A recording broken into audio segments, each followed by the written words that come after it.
Today's podcast is a serious fashion special. I'm joined by industry powerhouses Kay Barron, fashion director at Net-a-Porter, and stylist and creative consultant Donna Wallace, both of whom have a serious wealth of fashion experience under their belt. Lou is also here, and we are talking all things personal style, from how to find it to what to do when you've lost it. They also reveal the best vintage pieces they've ever found. I didn't open it straight away when it arrived. And then I was having to go to something and I was like, I just really want to wear that suit. And I took it out of the box, it fit me perfectly. Wow. And share the surprising fashion advice they've had from Oprah and Sarah Jessica Parker. She's like, of course I do. Because of cashmere. I keep speaking. Oprah. So it's really worth a listen.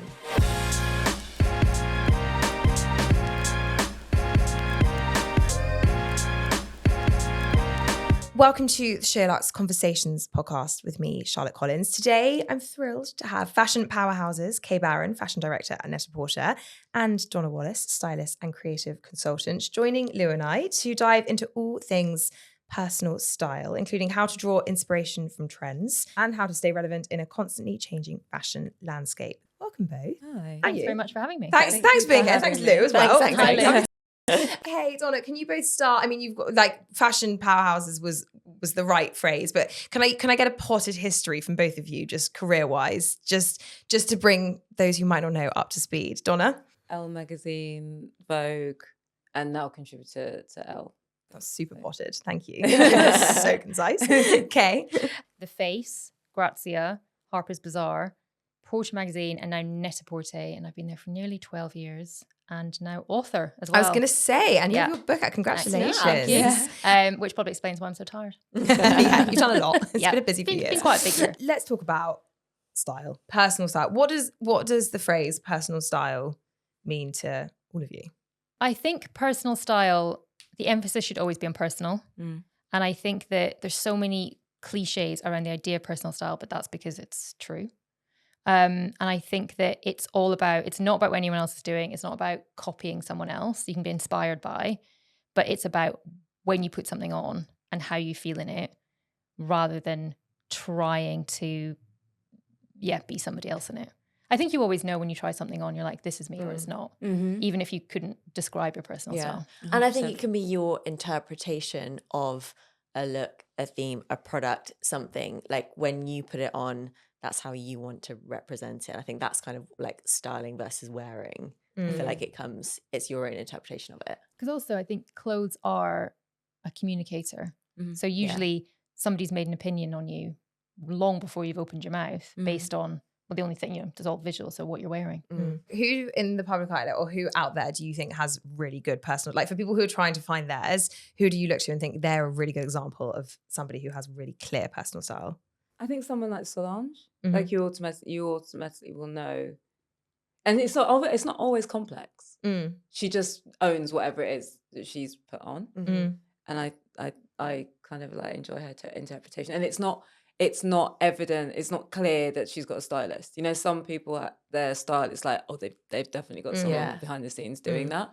Whereas I feel like whoever she's working with, it feels like she's probably collaborating with them. Do you know what I mean? Like it feels like they're dancing in it, as opposed to someone going, you're going to put that on. Yeah, it's definitely a conversation. Yeah. How much do you think it needs to have like a consistent singular look? Do you think there's variations in personal style where like, some days you can take on this persona, some days it's this? How much do you think is like one consistent look and feel that gives you your personal style? I think that it depends on the person, because I know stylists who obviously are creating these amazing looks for people whose uniform will be a navy jumper and a pair of navy trousers and great jewelry, and they'll wear that all the time. And I think if you know I don't think my style changes that much. And I think because I'm comfortable in myself and kind of knowing what I like.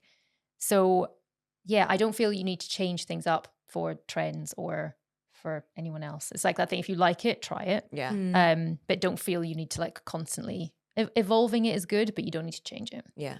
I do think though there are people in the public, like Hailey Bieber springs to mind, and obviously if you look like that, it's helpful. But whose personal has a really clear personal aesthetic. Yeah. But that can mean different things. That could be sophisticated and sexy, or ladylike, or playful and androgynous. Like, Yeah. I do think you can be a bit of everything. But then I feel like there's probably like a common thread that runs between those looks, which makes it feel then personal to her, whether there's like, you know, an undone look something, or like it's a certain shoulder, it's a bit of leg, or like, I don't know, I feel like there's definitely almost, I think sometimes if you know, if you cover up her face and you looked at the look, there's a consistent thread that runs through her looks. And I feel like that's probably the personal style element that brings into it. But I think that's why, for me, I'd follow the stylist Yeah, rather I than the agree. talent, because that's the person who's doing that. Yeah, that's And the I think, filter through yeah, which the style comes from. yeah, and I think that for every stylist, like in your work, and then in like my team, Helen Broadfoot is the deputy fashion director, who, when I see an image, I know that Helen's done it. Same with Claire Richardson, Yeah, definitely. Imru. You know the stylists who've done that because there's something in it, even if it's a different trend, different talent, model, whatever it is. You know it's them. Yeah. And I'd rather follow the stylist to figure out just what tweaks they've made. The Sometimes nuances of it. yeah, like the way Yeah. they've tucked something in, or Yeah, a belt totally. or something like that. And you're like, oh, that's something I can lift for myself. Yeah. Rather than looking at Hailey Bieber and going, oh, she's Hailey Bieber. Yeah. I think that's also because we're fashion people. So we would kind of go like, okay, what's the source? That's like the fashion hound in us. You know what I mean? It's like, what's the source of this? Like, dig deeper, because we naturally are compelled to find out what But the it's source yeah, is. because it's like Saoirse Ronan the last couple of weeks, because she's now working with Daniel Goldberg. I literally said in our show this morning, has Saoirse Ronan got a new stylist? Yeah, Because styling's exactly. okay, fascinating. And suddenly, and because I've always, I mean, everyone loves her, but she's always been like serious. She's an actress. Yeah. And I can't remember the first time I saw her. I think she was like in a mini J.W. Anderson dress. It's a bit like, oh, that's interesting. And then every single look, every event that she's done, you're like, and it's good because suddenly it feels like, you know what, I'm an amazing actress, but I also take And fashion it seriously. feels like it's nice when you see an evolution. Yeah. And they've grown confidence. Yeah. And that's what a good stylist in the background is doing, is like, it's moving the needle for you, so that you can feel confident in your choices and confident when you step out, and confident like I don't know if she would necessarily have got there on her own. Yeah, for sure. No. Well, I mean? I don't know her. I don't know. Sorry, I said She looks great. She But also I think there's like respect to them when they know the stylist to work with. Yeah. Or they know that something's, you know, when they've moved on from the last one. And yeah, I think she's nailed it. She looks amazing. I think Danny Michelle's makeover of Daisy Edgar Jones as well has been a masterclass. If you need to see the work that a stylist can do in terms of transforming how somebody can look, but it feels so authentic to them. Yeah, that's such a good I example. think the point on confidence as well, like that's such a huge part of it. And I think like so much of like your personal style comes through from the confidence that you have. Like I remember that's I think one of the reasons why I got into fashion, why I loved it so much, is seeing how you can transform, how anybody can transform when they feel good in what they're wearing. You mentioned about how people form an opinion of you. That so much of that I think is held in the confidence that you have in yourself, in your outfit, and so much I think of that as a reflection in your confidence. One of the questions I feel like that is the kind of perennial question for women out there is, how do you find your personal style? So I know that's kind of easier, or it's sometimes a hard question to answer for women who are in fashion, who have a really innate sense of what that personal style is. But what is your advice for women who are struggling to identify what that might be for them? Well, you're right, because we do take it for granted because we work in it, have done it for years, and kind of understand what suits us, but also because we talk about it all day, every day. It's about, the thing is, there's so much information out there, there's so much imagery, but I think that it's about finding that person who you look at, whether it's in your friendship group or celebrity or a stylist, and be like, I like what they're doing, and then taking elements from that, whether is it a silhouette, is it the color palette, like when you start in those bits, like, do you like color, do you like print, it's like choosing art that you like, and then you eventually kind of hone it down to what's right for you. But also I think when you try something on, I mean, the worst that can happen is you take it off because you hate it. Yeah, I think it's quite interesting. Sometimes you can try something on, and I know it's happened to me when I try something on. I don't even need to look in the mirror because I know it doesn't suit me. Yeah. You know, like we've all been there. It's just like, I'm not even going to look in the mirror because I know that this feels so incorrect on me. I tend to think sometimes it's about looking at the pillars in your wardrobe. You know, there's certain pillars, certain anchors in your wardrobe that you're that feel comfortable, or that you'll end up returning to. So you have those as the foundation. Like for some people, it's you know, some people love a dress and a certain type of dress. It might be a midi dress will always be something that they boomerang back to. So if you have those anchors within your style, then you can then add the seasoning essentially, which is the trend, and then pepper that through. And then doesn't matter how far away you go from it, you'll always, when things get a bit like, oh my gosh, I feel like I've lost what my sense of style is. I don't remember. I don't know. I feel confused. I feel like I'm leaning too much into what someone else is doing. You then go back to the anchor. It's like, okay, so let me go back to the start. It's like, I know I like a World Cup blazer. I know I like a midi length dress. I know I like an A-line skirt. Like, I know I like a cute flat. Like, you will know what those elements tend to be. And I think it's identifying those, and then within the trend, sometimes it's like, okay, so what's that interpretation of those things within that cuts into the trend? And sometimes then it then doesn't feel like you're coming so far away from yourself to plug into a trend. And it also helps give you those boundaries with trends as well, right? Like, okay, I know that absolutely is not for me. I think sometimes it can get a bit overwhelming when you see a trend everywhere, or you see like a hot prod and you think, oh my God, I need to try that. And you kind of put it on, it doesn't really work. And there's probably a reason why that doesn't really work. Or it could be that you want to make it work, but you need to then style it with something that is one of the pillars of your wardrobe to kind of make that authentic stamp on you. I think kind of cookie cuttering a singular look sometimes just doesn't work. I think the word trends, if you're trying to find your own personal style, just forget it immediately, because I think it's such a intimidating place to go, and also it's irrelevant. So like, you just think about the shapes that suit you, the shapes, as Donna was saying, that you like to wear, whether that's a dress or if you're feel a bit more classic, or you live in denim. Exactly. And would you both say that the foundations of your wardrobes and your style has been consistent throughout your careers, and then you said they've kind of been peppered with nuances, or has there been an evolution in your style as well? I'd say mine has been quite consistent, and I have done that when I've kind of gone, oh my gosh, I feel a little bit too far away from what feels comfortable to me or what feels like my personal style, and then I just know that chances are there'll be an element of like a masculine element to it somewhere that will cut through, and then they'll be like, okay, that's me. There I am. Yeah.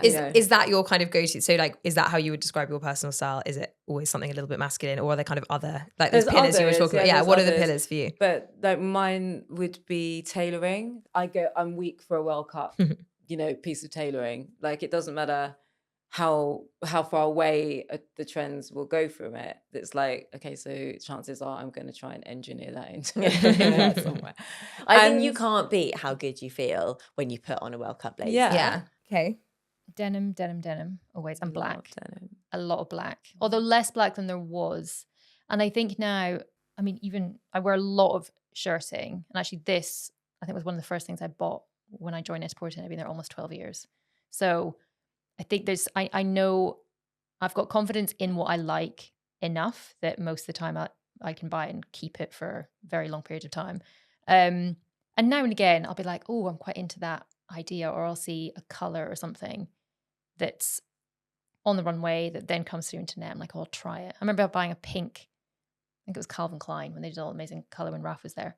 And I bought a pink polo neck. I was really into it, and I put it on. I was like, I look like Tonya Harding. I was like, nothing wrong with that. No, but just for me, Not for you. no. I needed a pair of ice skates to go with that. And I think loads of that's makeup. a really good point, though, that you can really like pieces and trends and products and brands, but just know they aren't for you, so you can appreciate it from afar. I think that comes with growth as Yeah. well. I think Yeah, it takes you enough bad experiments Yeah. to realise not to do it anymore. Although I think because at Net-a-Porter we've got all the trends coming through, or the pieces, or how the buyers have bought into them. And sometimes I'll look at something and be like, there is no way I would wear that. My team will interpret it in a certain way. And at the end, I'm like, I think I might need to have that. Damn it. Yeah. But I think it's just the way, you just have to make it work for you rather than how it's styled. And I think it can be an evolution as well. Like, I don't think you can kind of define your style overnight if you're kind of looking to, refine your personal style. Like, I used to be way more of a kind of boho girl when that was the moment. And literally I think back to some of the items that I was like, oh my God, I will have these forever. No way I did.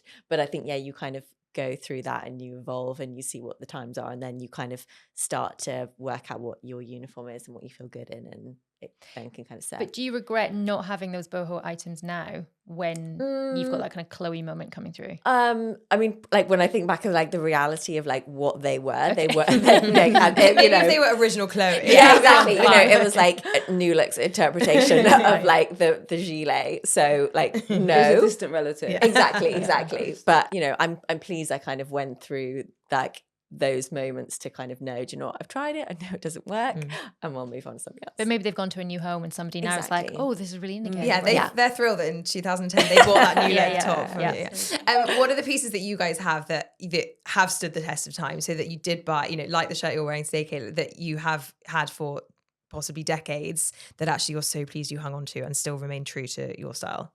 I think it's usually like a well-cut coat. I really am a sucker for very good outerwear, like a good outerwear piece. I find it actually quite hard to let go of things because I just feel like I have quite an emotional attachment to the items.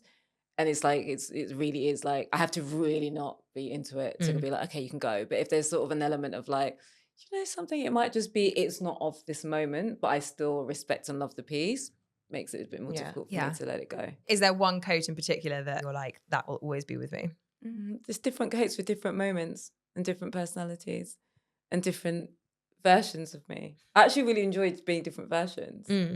I think that's actually what's fun. How would you define those versions?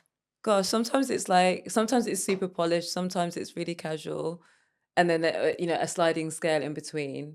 But I think also I don't like to look too perfect. That is really clear. It's really clear to me, like it being looking too perfect for me is not right for That's me. a red flag. Yeah.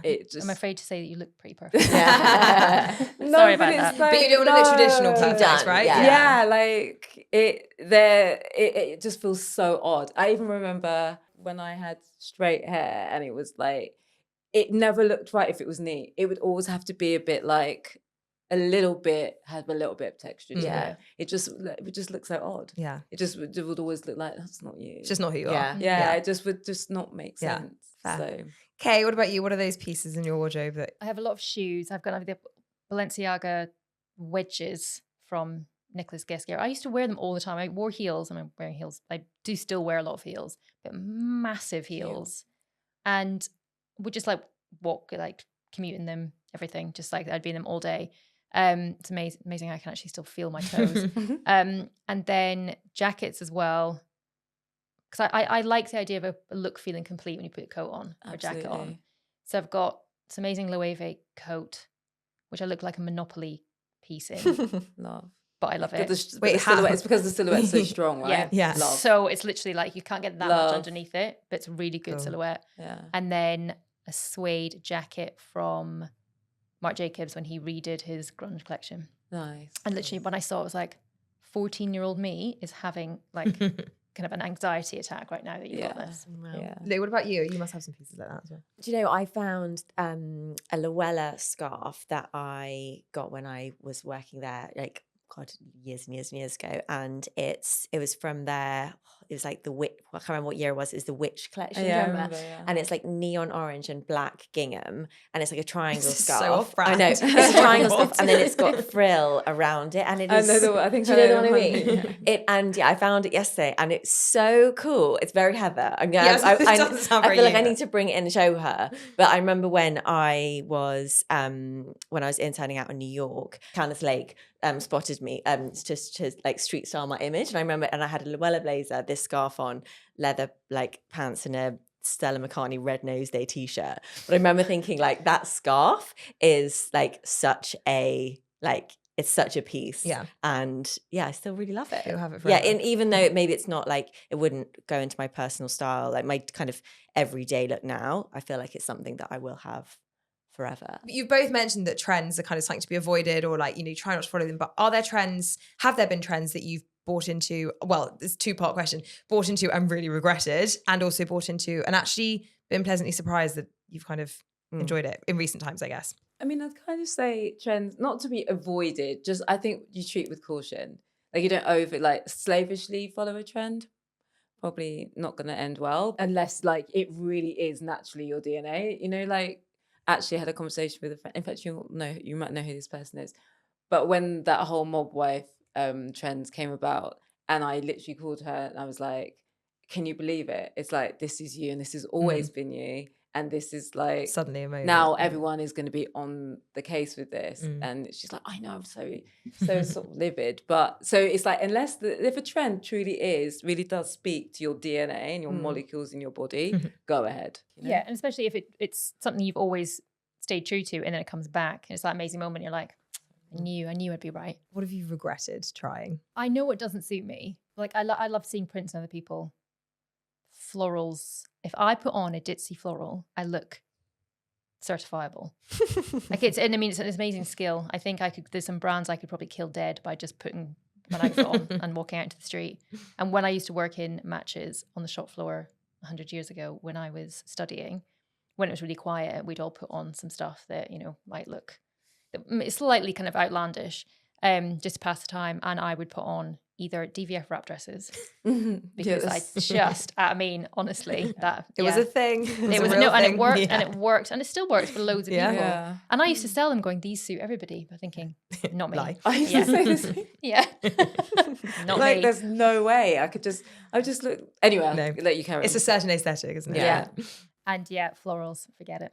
Can't do it. Don't know what about you. I think you saying that about a wrap dress, absolutely. I think a lot of the time I'm very particular about dresses. A lot of the time dresses will feel like I'm not, it's like, whose dress is that? Yeah. Like Looks like you're on witness protection. It just, yeah. It just it's so odd. It's like, I recently found a Jacquemus dress actually when I was in Harvey Nichols randomly, tried it on, I was like, oh my gosh, this is actually my dress. It's like, you actually have designed it for me. It's got bits cut out of it. It's like, and I was like, oh, it's actually my dress. Wow. But that doesn't happen very often. Yeah. There's definitely been things that I've kind of dabbled in, but actually I kind of don't regret it. Yeah. Because it's just like, it's there to be played with, experimented with and enjoyed. Like, you're not always going to get it right. And I think because we're in such a judgmental time, you don't really have time to sort of go wrong. And actually, I'm glad that we kind of made a lot of those kind of style experiments before everything was documented to the nth degree that it is now. But also at the time, they were probably really relevant and really cool and really of the moment, and everyone was dressing like that. Totally so was. it doesn't. So I guess when you reflect on it now, when I look at myself with blue eyeshadow when you were 14, you look at 14-year-olds now. Fingerless gloves. I had a big fingerless gloves moment. Did you? And they're back in them. Not like this. They're not. Really not. Yeah, like I had some like neon-y things, but then like I say, I just don't.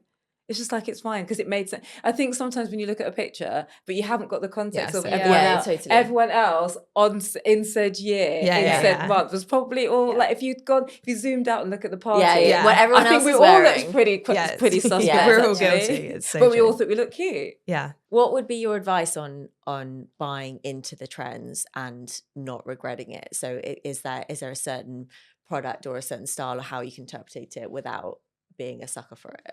I think it depends on your relationship with that trend. I mean, for me, it's depending, like the season might be everything's slightly bigger or the silhouette is bigger. Playing with color. And actually, I do think like each season you're a bit like, okay, that color, I'm never going to get away from it.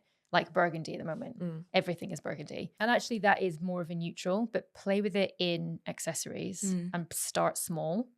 Because I interviewed the woman who is she's in charge of all the colours for Fire and Ball. And she said, well, if you're doing your house and you're not sure about how confident you feel with a lot of colour, just do like the inside of a door or the inside of a cupboard. And then she said, usually once you start there, then the colour usually seeps throughout the house. So always start with accessories. Yeah, so I think it's the best way to acclimatize to something is like, what's the accessory that like plugs into that. And then you sort of, once you acclimatize, you can then go a bit harder for it. But then but then sometimes you might look at a trend and, I don't know, studying or something, and then you end up in the store and you're like, okay, I've just got to have that piece and I'm just going to run with it. But, and it could be transformative. It could be like this. It could also be like, when you wear it and the experience of wearing it feels so different. A bit like changing your hair color. It's like people are talking to you different, and it like you're like, this is quite fun, and you have a persona around it. I mean, that's also something that could happen. Yeah, but I think as well, whatever you're buying, you've got to commit to it for a long term.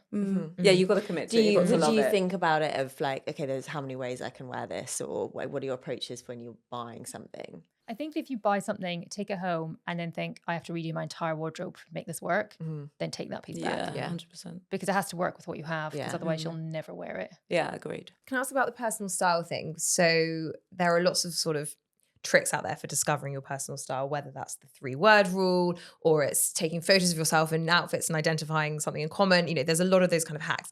Are there any that you think are particularly worth people trying if they're stuck? Anything you recommend? Or what do you guys do when you're in a bit of a rut and you kind of need a refresh, need to get back to your own personal style? I mean, I'm quite an editor, so I often like pull everything out of the wardrobe, try everything on.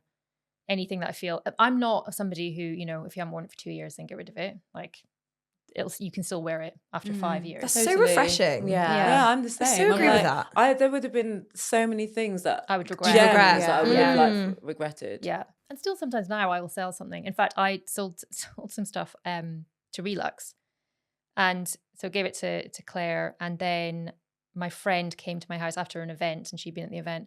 And she appeared in jeans no way. that I had left. And she bought something else. I was like, both of those things were and she didn't know. So did it make you think? Subliminally inspired. Yeah. Did it make you think, oh, I really like that. Yeah, I wish I had them again. Well, because she said she saw them. She's like, God, these are so Kay. How funny. So Yeah. funny. Wow. And I was like, oh, maybe I shouldn't have given them away. But it's fine. They've gone to a good home. So I know that. What would be your rules then of when you would then get rid of something? Usually if the shape isn't something I would do anymore. Okay. No, I mean, because I wear so much denim, and I never believe that there's going to be a style I'll never come back in again. Yeah. I just move them to the back. So like the skinny jeans are at the back, but I know that they'll eventually come forward again. I think it is, I mean, when I am if I open my cupboard, I'm like, I hate everything. It's got nothing to do with the clothes at all. It's got something else is going on that's made me feel like that. Yeah, you're right. Yeah. So true. So don't blame the clothes. Yeah, I do that a lot. Yeah, same. Yeah. And that will be the day you end up reaching for an outfit that is your kind of comfort outfit. And whether that's like, for me, that would be kind of like looser jeans and like a big jumper or something. Like the sad jumper. I just need that kind of like comfort. But yeah, I think you have to do, like if you're doing an edit of your wardrobe, you have to do it when you're feeling confident and you've got time and you've got patience. And in daylight. And in daylight. I just can't do it in non-natural light. No. I just can't.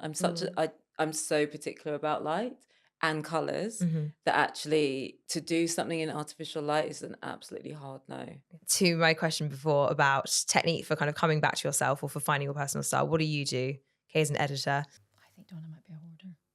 I do have a lot of clothes, no question. I mean, I can really own that with my chest. I definitely want to like try to edit it down. I just go back to what my things are that I just love. You know, that it might be like I have this blazer from Noir. It's actually relatively recent purchase, but the way it makes me feel, I just feel so happy when I pull it out. And I try not to. I nearly wore it today. I was like, no. Don't wear it too much. Save it. I think not wearing it too much is also really key. I feel like sometimes I can love an item and then you see it everywhere. And I guess maybe that's the problem with Instagram and social media, that trends can then be so present there. Well, or just you see it too much on yourself. Yeah. You're sick of yourself in it. That then you start to really, I hate that, or you kind of need to separate yourself from it for a little bit and then come back to it. Like I wanted to wear these Wells Bonner jeans. I was like, I know I'm going to wear them because it always makes me feel happy. And I was like, I can't because I've done a thing with them. Yeah. And I've been photographed in them and they've been on the streets. I mean, it's quite a ridiculous problem to have, but I was like, I can't now. Yeah, me again. It's like me again in those trousers. So Donna, sponsored by. So I couldn't, but I would go to there were just certain pieces that just kind of like, that make me Back feel to you. quite like, everything is restored. Yeah. It's impossible to escape.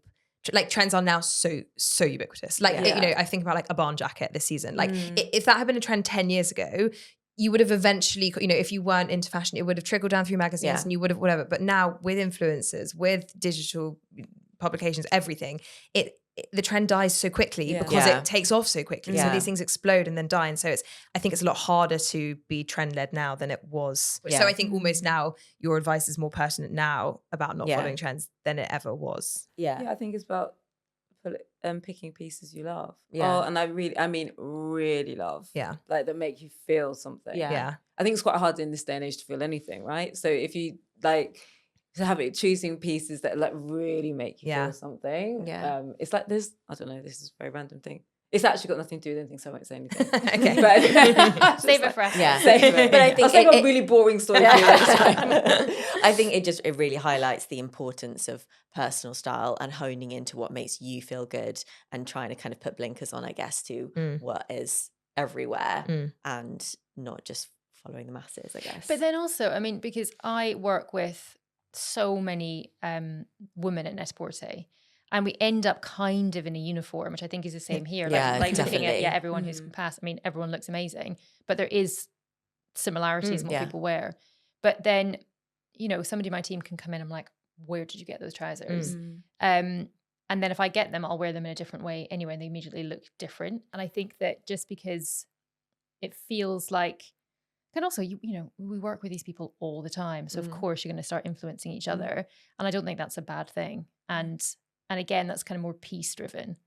And I think even when you approach trends, it should always be about pieces in the trend rather than the trend as a whole. Yeah. I actually was having this conversation where I was saying about sometimes, you know, you get so plugged into what your personal style is and then it almost becomes boring. I will sometimes be like, oh my gosh, like I know what I'm going to end up wearing for the next several weeks, like iterations of the same thing. And that's where like I like to buy things that have longevity and things that, you know, the best quality that I can afford to spend my money on.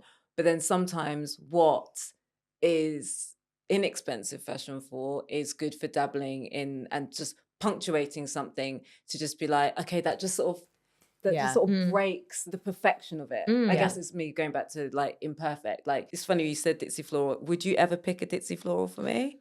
No, because in my head that you look as kind of crazy as I would. Right, exactly. So anyway, I was picking some bits for something.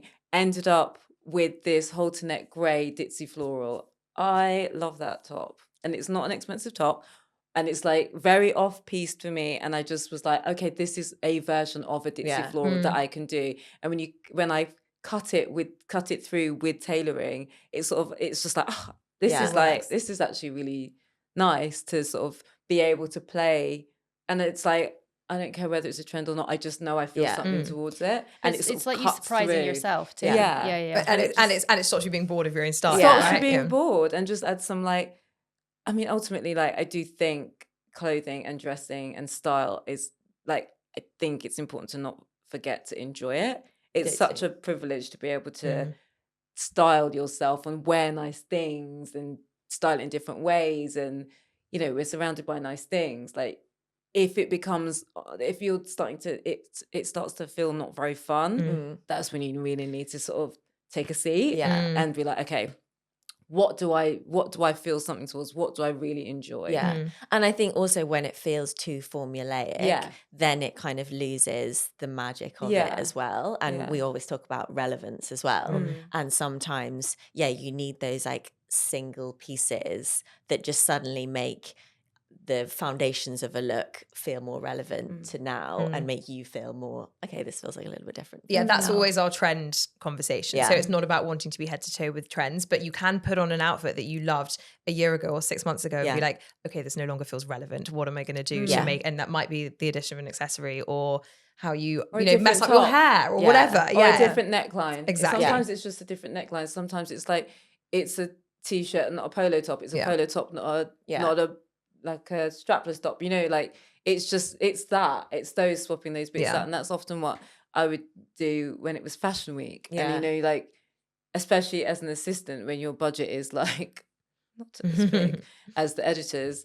And so I would often think, okay, so I know the elements of the things that I have.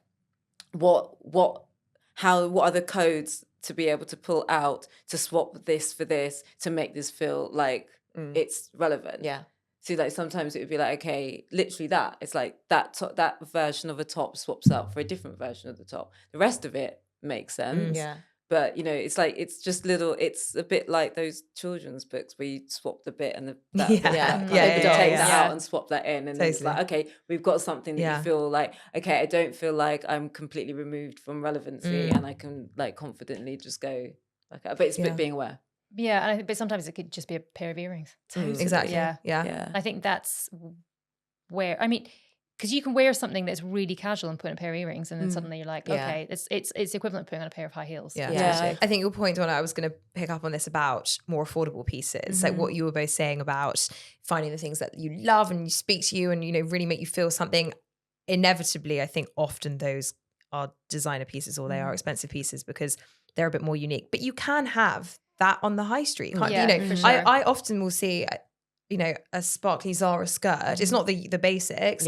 And think, oh my God, that is so amazing and that feels so me. And the high street do that well. Yeah. And vintage as well. Yeah. Yes. Definitely. You just have to be patient. Yes. And I think that, and also because we do, I think especially with the high street, you can end up just being online. But I think actually for high street, it's better to go in. 100%. Because sometimes you be standing there, you're like, what's that one weird thing swinging on that rail that's not, it's been put back in menswear or whatever instead of back where it should be. And then it's that moment of joy when you're like, and it's my size. And I think there are definitely some great bits to be found, but you just have to search for it. It's like vintage. I'm not patient to search for vintage. That's a full-time job. Yeah. It's work. It's like, no, I respect anyone that is like really, sometimes you're just like, I really just have to do some work. I've got friends who are really good at it, and I'm like, you know what? I'm going to take that baseball top off you. You You do very the much. work. Well done. Yeah.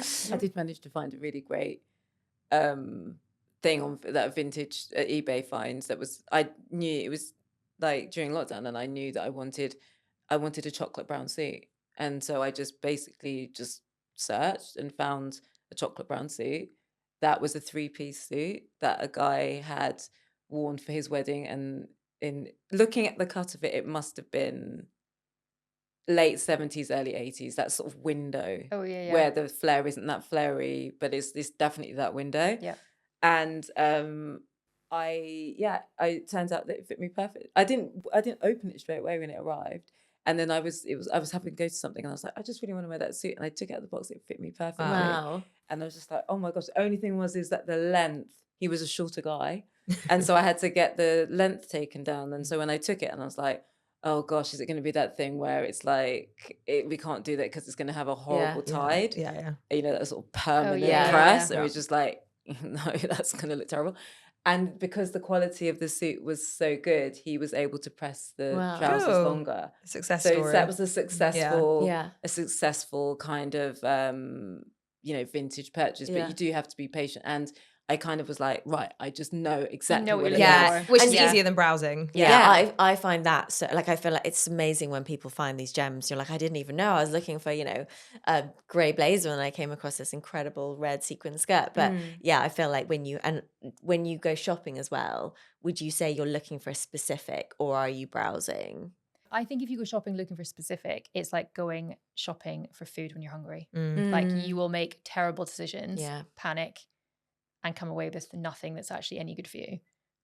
So you have to, it's like if you're going to an event, and that panic of being like, I need to go and find a dress, you'll end up at that party being like, I don't know who I've come as. It's the most horrible I thing. really I hate a forced purchase. It makes me really annoyed. But because it's so unsustainable as well. It's that horrible sense of you've bought something for this event, and I feel like no one wants to do that anymore. Buy that, No. And also I think, we're long past the time of, I can't wear this dress because I wore it to this wedding and the same people are going to see it. It's like, who cares? I couldn't tell you what any of my friends have worn to weddings in the past so true. 2 years. So true. Like no one is paying attention. Yeah. Like Kate Blanchett is re-wearing her Oscar dress to like the BAFTAs. I'm like, then I think you can also re-wear your dress. 100%. Permission to rewear. Yeah. What designers are you both loving at the moment? Is there any brands that you're shopping a lot, or are particularly speaking to you? Sakai, always consistent. Yeah, those are the pieces that are always in my wardrobe that I'm like, if I put that on, I'm gonna have a really good time and feel really special. But Sakai's an interesting brand that hasn't, when I say hasn't evolved, I mean it as a compliment. So many brands have gone through so many evolutions and they're kind of quietly, consistently, slightly under the radar doing their thing, which is quite unusual for And every year I want all of it. Yeah, I know. It's just like... Because also it's so clever that when you put on a t-shirt and jeans, you don't need to do anything else because the t-shirt is a bit bonkers on the back. And there's always some detail that, you know, I've got an old kind of like white t-shirt from them, but it's got big straps around the arm that look like I'm wearing a straight jacket. But it's a Kai straight jacket. Yeah. Like, right. Yeah. Yeah, I think a lot of those Japanese designers are really good at like just giving a twist on a classic. Yeah, that coat I found last week. Oh my god, amazing! I was in New York last week and tried on a coat at the Real from Junior Watanabe, which was a green puffer, and it looked like it had a cardigan. It looked like a brown Fair Isle cardigan over a green puffer coat, but it was all in one. It was just like the most perfect coat. It was also so you. And did you get it? So the resale price was wild. It was so wild, and it's nowhere. I had to reverse. I've been using Google Image, reverse Google Image searching. The only place in the whole world that has it is the Real, and it's like it's just a lot. There's a Sakai jacket that came in for a shoot a few months ago actually, and I went in to do a run through with the team, and I ignored every other thing that was on the rail, and I was like, what is that? And then did the run through wearing this jacket. I was like, I need to get it. Did you get it out of your system? Yeah. No, because it's still not on site. So every gosh, time I'm like, okay, is it in the upload? Is it in the upload now? So as soon as that comes in, mine. It's yours. Yeah. Yeah, I think that, I mean, yeah, they just do it. It's the execution. Yeah. It's timeless but relevant at the same time. It's quite a unique sweet spot to come from. It is, and it's not cheap, obviously, at all. But it's, if you're buying a white t-shirt and it wanted to be a special white t-shirt or a white shirt or a suit jacket, anything like that, those are pieces you'll have forever and love forever because they're never on trend, but they're never like out of fashion either. It's absolutely worth the investment for sure. And I think doing those kind of basics with a twist, it's got that unique element as well that then feels like it's something a bit special and not just kind of run of the mill that everything will be filtered down. Well, actually, it's funny that I have a jacket from Noir, which is when I was saying about there's certain pieces, and it's not even I've had it that long, where I go back to it and I'm like, it's that I have a Noir jacket that actually my friend was with me at Dover Street Market. She had tried to buy it, but it didn't suit her, so she bought the sister to that jacket. And then I tried it on, and she was like, "You definitely should get that." And we were both kind of, and every time I pull it out of my wardrobe, I'm like, "Oh, I just love you so much." And it's like, it's nice that it's kind of harnessy, converts. It does, like when I show it to people, they're like, "Oh my gosh, the jacket does all that." And like, yes, Transformer. Excellent. Okay, we've got to talk about your book. Congratulations. Thank you. Tell us about it. How to wear everything. Big statement. Big statement, but 80,000 words on how to Fair. wear everything. Yeah, so I think I've done the covered it. I research. think I've done it.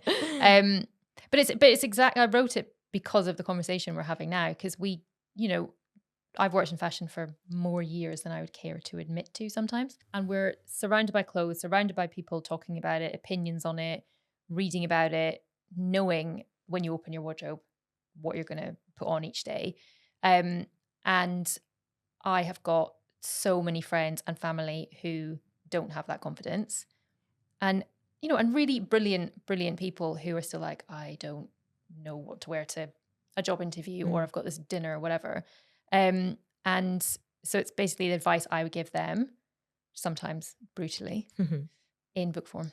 So it's just like kind of no nonsense. This is what you do. And I've got this brilliant friend, because when I was working, kind of figuring out the tone of it, a friend who I used to work with at Harper's Bazaar, he was like, just use that tone that you used with me when I'd come into the office wearing something you didn't like. I was like, what was that tone? He's like, yeah. It's like, like a kind of strict headmistress. I'm like, okay. So strict headmistress it is.